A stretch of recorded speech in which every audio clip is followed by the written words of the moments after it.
Jeremiah Owusu-Koramoah has been nothing short of a steal for the Browns. After dropping to the second round due to heart concerns that were false, he's played at a Pro Bowl level since day one.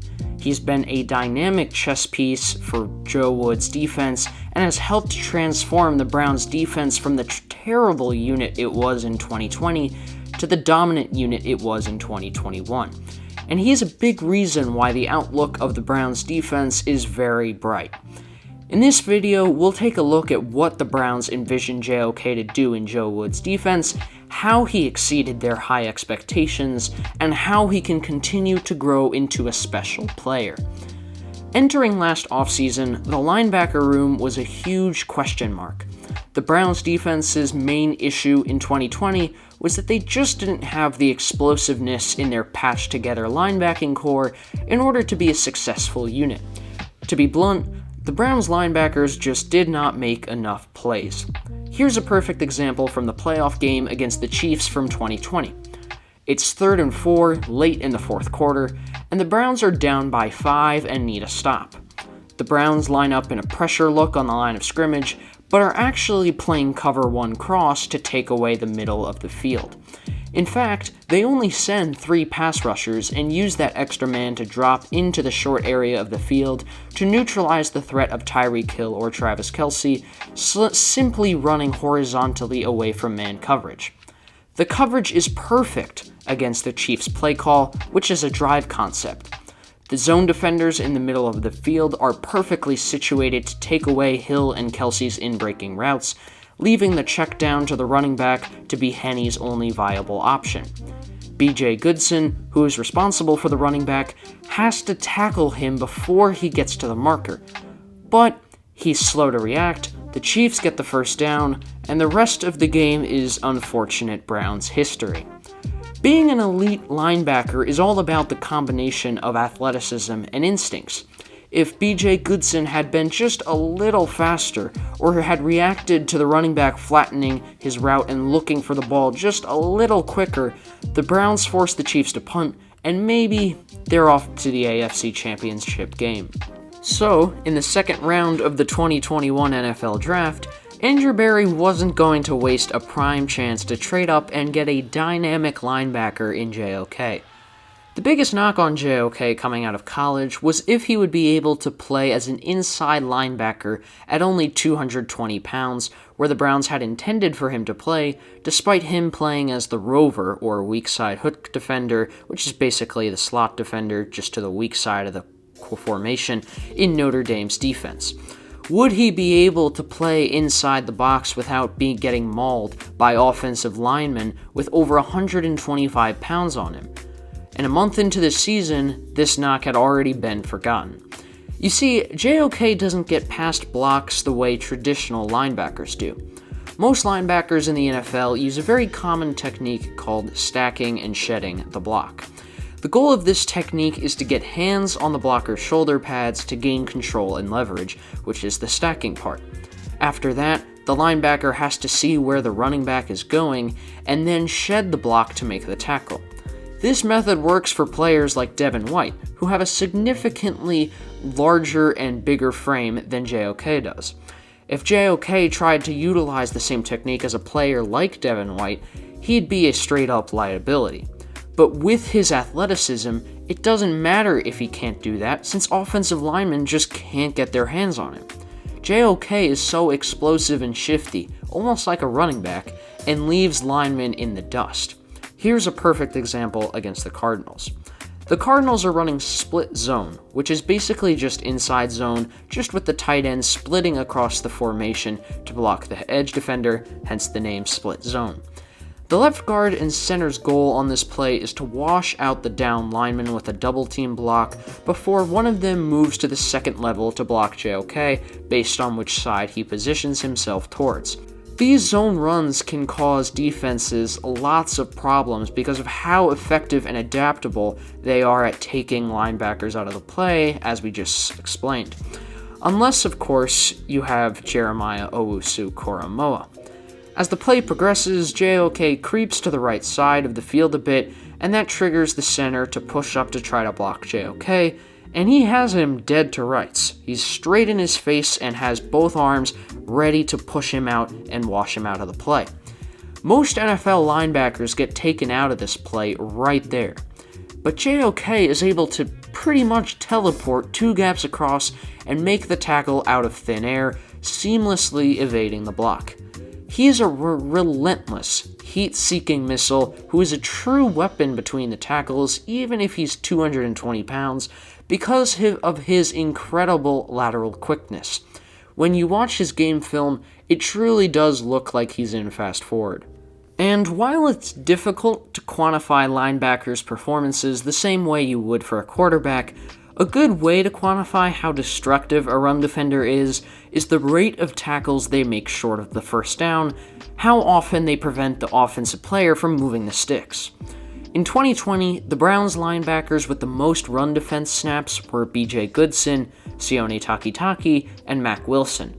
Goodson had a tackle short of the first down rate of 1 for 9.4, meaning for every 9.4 tackles, 1 was made for short of the first down. Sione Takitaki, who I made a video on a year ago advocating for him to get more playing time when he wasn't getting any, had a rate of 1 for every 5.8 tackles, while Mack Wilson had a rate of 1 for every 9.2 tackles. In 2021, JOK's tackle short of the first down rate was 1 for every 5.1 tackles, way better than any of the 2020 Browns run defenders that were linebackers. The same mentality he brings to defending the run also applies to pass coverage. In fact, the Browns defense got much better at defending explosive plays overall in 2021, and he was a major part of that change. In 2020, the Browns allowed an explosive run rate of 11%, which was only the 11th lowest in the NFL, which turned into a top 5 ranking in 2021.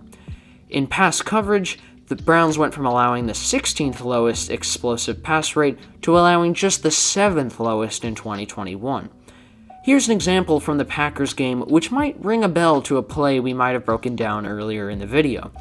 In a tight game, the Packers offense has a critical red zone possession. The Packers on this play are looking to create a natural pick on JOK with 2 vertical routes to open up space for the running back to work with. It's a play they run all the time because of how quickly Aaron Rodgers is able to get the ball out, and it's why they're so effective running these pretty much pseudo screens. JOK, however, is able to sort through the traffic and tackle Aaron Jones for no gain. Remember that B.J. Goodson play we looked at? The plays are almost exactly the same. 2 vertical routes that serve as a pick and a running back screen. Except only one guy makes the play. JOK is just incredibly reactive in the way he plays. He is able to combine that athleticism and natural instincts he has to go make plays in a split second. Linebacker is a very difficult position to play as a rookie. The transition from college to the NFL is a big jump, which is why historically rookie linebackers don't play as well as they do later in their careers. And although JOK was downright dominant in 2021, he struggled adjusting to the nuances of zone coverages at times. Here's what I mean. On this play from the opening game of the season against the Chiefs, the Browns are playing cover 2 against an empty look, meaning no running backs are in the backfield. In order to understand JOK's mistake, we have to understand the context of the play. The strength of the formation is on the opposite side as JOK, where Tyreek Hill is lined up in the slot. In cover 2, the middle linebacker, in this case Anthony Walker, is responsible for the middle area of the field. Walker, a veteran player, knows he needs to gain additional depth as he would in order to make up for Hill's blazing speed. So JOK needs to understand that because Anthony Walker will be playing at a greater depth, the middle of the field will be vacant, and so any route that crosses into the middle of the field, he needs to be responsible for as the hook defender, opposite the trip side. So he needs to carry Travis Kelce's route. Instead, he plays a very rigid hook zone defending nothing but grass, and it's an easy 10 yards for the Chiefs. And it wasn't just in week 1.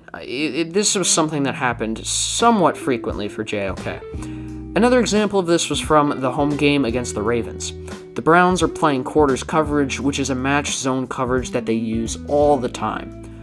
For those who are unfamiliar with match zone coverages, they are essentially zone coverages with man coverage principles. Quarters coverage looks like a vanilla cover 4, just with special rules that tell the defenders what to do in certain scenarios. The outside corner's responsibilities in quarters coverage are to play man coverage on the outside receivers unless they run a shallow cross or a slant, in which case they drop back into their zone. The apex defenders, also known as the slot corner and the weak side linebacker, in this case JOK is the weak side linebacker and therefore an apex defender, are told to play man-to-man against the next most inward receiver unless the receiver goes vertical, in which case they defend their zone. The safety's job is to defend the number 2 receiver, the most inward receiver, if they go vertical, but if they do not, then the safeties can rob the middle of the field and look to take away any in-breaking routes.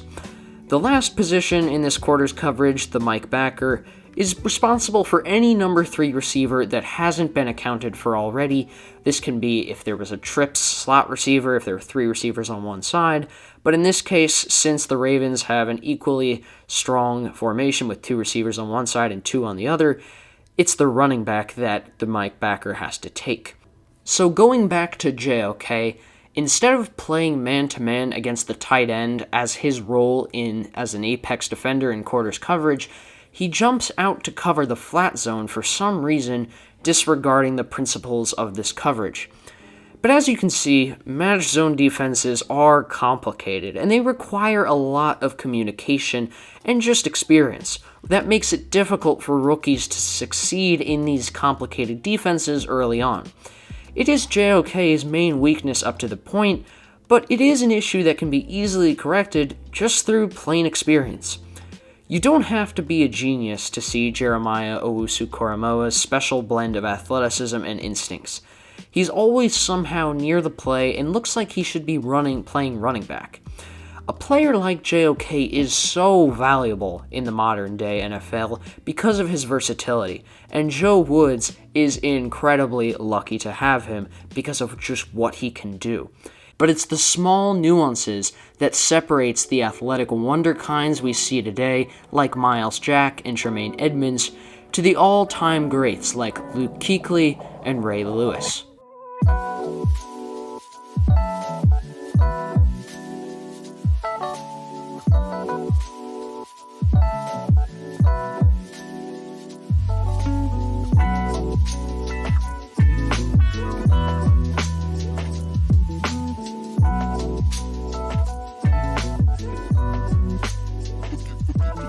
Mine.